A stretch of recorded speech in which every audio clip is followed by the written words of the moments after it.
Міне қараңыздар, бұл 1990 жылдардағы Лондон. Сол кезде жаңа туылған балдарға ең көп қойылатын есім Джеймс болатын. Ал бүгін ең танымал есім қандай деп ойлайсыз? Әрине Мұхаммед.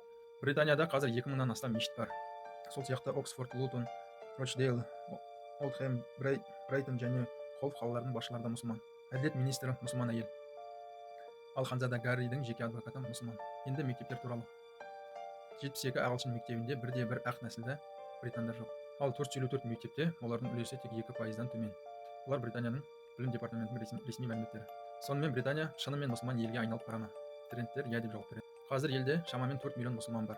Бұл халықтың 6,5% ғана.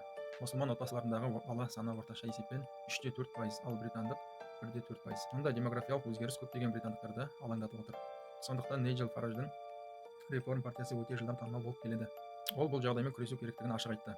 Ал сайлаушыларды жоғалтып алмау үшін Ұлыбритания премьер-министрі Кейр Стармер мамыр айында миграциялық ережелерді қатайтты. Ағылшын тілі тесттерді қиындатылды. Студенттерге жұмыс іздеу уақыты қысқартылды. Ауруханаларға шетелдік қызметкерлерді жалдауға шектеу қойылды. Заң бұзғандар тез депортацияланады. Бұл шаралар жеткілікті ме, әлде британ мәдениеті бәрібір жоғалып кете ме? Достар, осындай қызықты фактілер көргіңіз келсе, маған тіркеліп лайк басып қолдап кетіңіз.